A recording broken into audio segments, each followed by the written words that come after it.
Que el Espíritu de Dios sea con cada uno de nosotros hoy y siempre. Amén. ¿Usted tiene el Espíritu de Dios?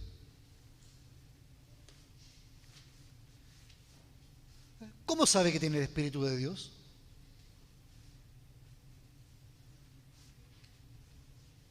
¿Ah? Dios nos da el Espíritu. ¿Sabe en qué momento nos da el Espíritu? Cuando somos bautizados.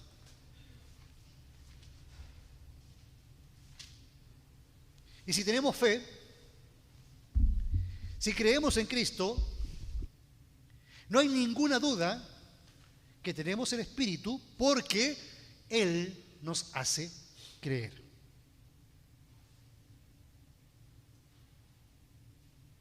No es que uno comience, ¿no es cierto?, con pensamientos y deducciones y llegue a creer simplemente porque así lo aprendió, sino que es el Espíritu Santo quien llega a nosotros. Ahora, yo con los chicos hago el siguiente ejercicio con los confirmandos. Les coloco, no sé si se acuerdan alguno aquí que, ya porque este ejercicio lo he hecho por sempiternas veces, ¿eh? Coloco 3 vasos. ¿Ya? Uno con nada de agua, ¿se acuerdan o no? Ah, faltaron quizás esa clase. No, ya. Ya, con nada de agua, 8 con un poquitito de agua y 8 lleno. El primero, si no tiene, el agua representa el Espíritu Santo. Fe, ¿ya? El primero, ¿no es cierto?, una persona que no es creyente, simplemente no hay nada de vida espiritual. El segundo, ¿es creyente o no es creyente? Sí, es creyente, puede tener poquito, ¿ya? Pero hay fe.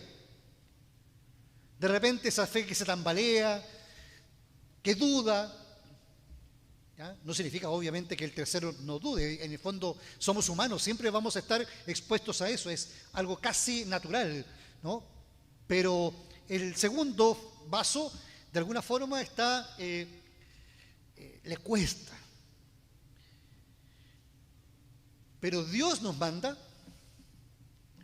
a estar en la posición del tercer vaso. Ser llenos del Espíritu de Dios. No solamente ser bautizados en agua y en fuego, dice la Biblia, o sea, es con el bautismo del Espíritu, sino que también poder ser llenos de Dios. Y es aquí donde nosotros tenemos un problema, porque muchas veces se nos ha enseñado, o simplemente por decirlo de alguna forma, la idea social es que la religión se vive en base a determinados hitos en que tú tienes que aparecer en la iglesia y después al siguiente hito, ¿no es cierto? Primero bautismo, después confirmación, después matrimonio. Si esto fuera un matrimonio con Dios, yo no me imagino, ¿no es cierto?, que el matrimonio apareciera el marido, ¿no es cierto?, en un momento determinado del matrimonio, después en otro momento y después en otro momento. ¿No es cierto? No sé qué pensarían ustedes de eso, pero... Y es que Dios lo que quiere no es que vivamos una vida de fe, lo voy a decir de esta forma, raquítica. Porque siempre ahí vamos a estar tratando de depender de otros. Y la iglesia está, obviamente, para apoyarnos. Fue creada para motivarnos a la comunión y a las buenas obras. Para que tengamos una sinergia. Y si usted ve a algún hermano o hermana que está decaído, converse con ella. Si hay dificultad, si le podemos ayudar, ayudémosles. Si es que juntos podemos hacer algo, ¿no es cierto?, por el avance de la iglesia, del evangelio, hagámoslo. Pero aquí no existen los cristianos anacoretas, aquellos que de repente se van lejos y vuelven, porque nos necesitamos todos. Y el Espíritu Santo, si bien es cierto, puede estar con esa persona, pero nos invita a ser llenos de Dios, y para eso la comunión también es muy importante. La palabra es muy importante, el sacramento es muy importante porque nos fortalece.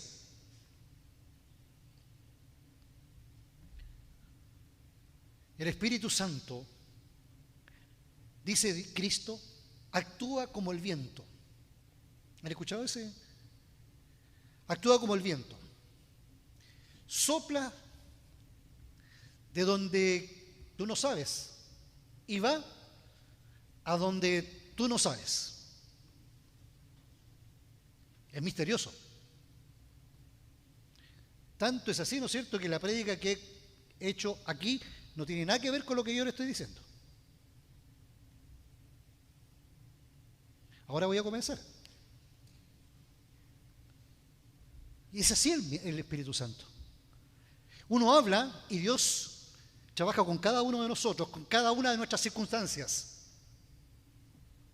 Y nos constriñe, pero también nos consuela. Y ese Espíritu de Dios de repente no lo entendemos, porque tenemos a veces una suerte de estereotipo de ser cristiano. O sea, yo llego a la iglesia y es como que me tiene que pasar esto, ¿no es cierto? Vivir esto otro. Y de repente hay, por ejemplo, hay personas que dicen, no, yo tengo tanto problema, ¿no es cierto?, que voy a llegar a la iglesia para que me solucionen todos los problemas y Dios me solucione todos los problemas. No me digan que a ustedes les pasó eso, ¿no? Los primeros cristianos, bastó que dijeran que eran cristianos para empezar a tener problemas, persecuciones. Y en ese sentido, la vida no deja de ser. No dejamos de tener problemas. Pero para eso está Dios. Y de hecho, el concepto Espíritu Santo, Paracletos, ustedes saben lo que significa, ¿no? El que consuela, el que te defiende. Miren qué hermoso. ¿Y por qué? Porque la vida cristiana puede ser muy hermosa. Esta frase escuché que lo dijo Lutero una vez, que era como una rosa, pero que la tomas y tiene espinas. Hay incomprensiones, hay persecuciones en el caso de los primeros cristianos, hay traiciones, donde necesitamos la ayuda de Dios, de su consuelo. Entonces de repente encontramos que, vaya, yo me metí a la iglesia para solucionar todos mis problemas y no se han solucionado. Pero nos olvidamos que Dios trabaja con nosotros. ¿Sí? Trabaja con nosotros. El Espíritu trabaja con nuestra vida. Cantamos el alfarero, ¿se acuerdan? ¿Qué dice el alfarero? Que de la misma masa, ¿no es cierto?, que la masa lo pueda este alfarero armar. Una nueva vasija. El apóstol Pablo está inspirada en una frase del apóstol Pablo, que de una misma masa el alfarero, si le queda mal una vasija, la rompe y hace otra vasija mejor. Y no entendemos a Dios. Pero Señor, aquí yo estoy para no pasar ningún problema. Bueno, lo primero sería bastante fome eso, no tendría ningún problema, porque los problemas son los que nos hacen crecer en la vida, nos mantienen vivos, nos mantienen vigentes. Pero es el Espíritu que está ahí para acompañarnos, para consolarnos. Y cuando decimos, Dios, ayúdame, está de punto fijo el Paracletos, el Espíritu Santo. Aquí tenemos un momento muy esperado por los cristianos. Cuando Jesús ascendió a los cielos, Jesús que les dijo, quédense ustedes en Jerusalén. No solamente a los 12, también a todos los seguidores o discípulos de Jesús. Y habían en aquella, yo no podría decir, ¿no es cierto?, cómo era el salón, podía ser una cosa como esta, habían 120 personas. Y de repente estaban en lo mejor, en la comunión, ¿no es cierto?, porque en el compartir está también el acto de Dios. De repente viene un viento recio, así como las palabras de Jesús a Nicodemo: el viento tú no sabes de dónde viene. De repente aparecieron este viento y junto con ellos lenguas de fuego. Por eso que también para nosotros el Espíritu Santo no solamente es una paloma, también está representado como llamas, flamas de fuego. Y aquí pasa algo muy especial, porque el Espíritu Santo, cuando estás en el segundo vaso, estás para recibir ayuda, y pasas al tercer vaso en que estás lleno, pasas tú de recibir ayuda a dar ayuda, a actuar. Y en este sentido, los que fueron llenos por el Espíritu Santo, ¿qué les pasó? ¿Se acuerdan ustedes la historia? Empezaron a hablar en lenguas, en diferentes idiomas, ¿no? Porque alguien podría decir lenguas celestiales. En esta ocasión fueron idiomas. Yo me imagino, ¿no es cierto?, como personas que sin saber que existía Frigia comenzaron a hablar el lenguaje frigio, el lenguaje, no sé, del Ponto, elamita. No sé, un milagro total. A uno que le cuesta, ¿no es cierto?, aprender un idioma, y de repente, de un rato para otro, aprendiste un idioma. ¿Pero por qué? Cuando Dios te capacita, porque Dios nos capacita a cada uno de nosotros. Si hay fe, si tenemos el Espíritu, también tienes un regalo de Dios, un don. Hay dones administrativos, ¿no? Por eso que uno reconoce en los directorios eso. Hay dones de misericordia, ¿no es cierto? Esos dones que tienen que ver con la parte social, el ayudar al prójimo, que no todos tenemos esos dones. Para eso están designadas algunas personas. Hay dones ministeriales, hay personas que sirven no solamente para la prédica, sino que también para el aconsejar, para el enseñar. Y así, hay muchos dones. Y Dios coloca dones a las iglesias, los dones que Él quiere. A veces es difícil reconocer los dones. ¿Ya? Seguramente si pregunto aquí, ¿quién todavía no ha reconocido algún don? Varias manos se van a levantar. ¿Ya? Pero nosotros, también en el grupo de confirmación, tenemos un juego que se llama el ausente. ¿Ya? Una persona que al medio, alrededor, un círculo, levantamos los ojos, esa persona queda como ausente, no habla nada. Y enseguida comenzamos a hablar cosas positivas de la persona. Y de repente van saliendo cosas. Que hay personas que son muy buenas para consolar, para hablar, que son buenos amigos, que son buenas personas y de repente van saliendo cosas que yo no sabía. Sí, es difícil poder saber qué don tengo.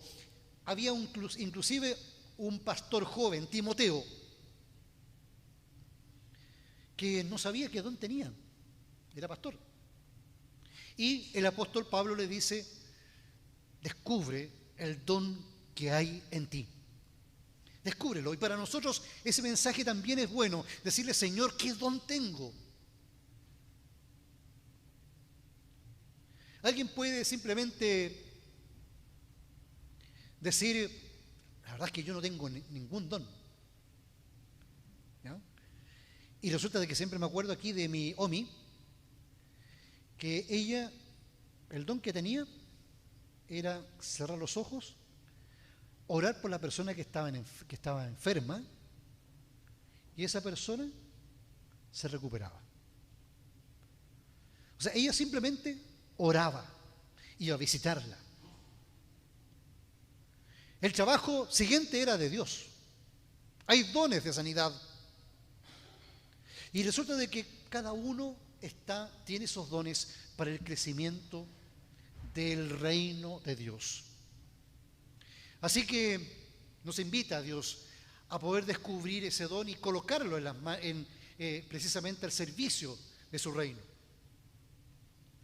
Pero yo le decía, ¿no es cierto?, que este es un momento muy especial de los discípulos de Jesús en que recibieron estos dones que son idiomas. ¿Para qué? Porque siempre cuando hay un don es para algo. No es simplemente para tenerlo guardado.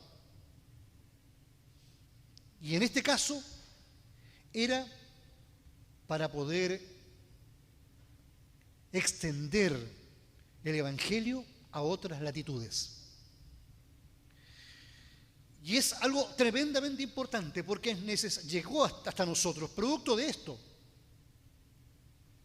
Si nos acordamos, en el primer texto del Génesis, nos encontramos con la historia de la Torre de Babel. ¿No es cierto? Este es un momento en que los hombres querían hacerse famosos y construirse una torre. ¿Qué pasó con esta torre? Dios bajó, la desarmó y los confundió dándole distintas lenguas. No se pudieron colocar de acuerdo. Hubo división entre ellos, separación entre ellos. Precisamente esto que era confusión, porque Babel significa confusión, hoy día también existe mucha confusión en algunos. Y resulta de que ¿cuántas torres de Babel se levantan en el día de hoy? Yo solamente quiero mencionar una que es a nivel mundial. Hay una torre de Babel, ¿no es cierto? Hay 3 torres de Babel, una en Estados Unidos, otra de Rusia y otra de China, ¿no es cierto? A ver, ¿qué torre es más alta? ¿No es cierto? Y uno de ellos decía, ¿no es cierto?, para ser el país más grande, más encima. Esas torres se desarman. Y a través de la historia todos los imperios se desarman.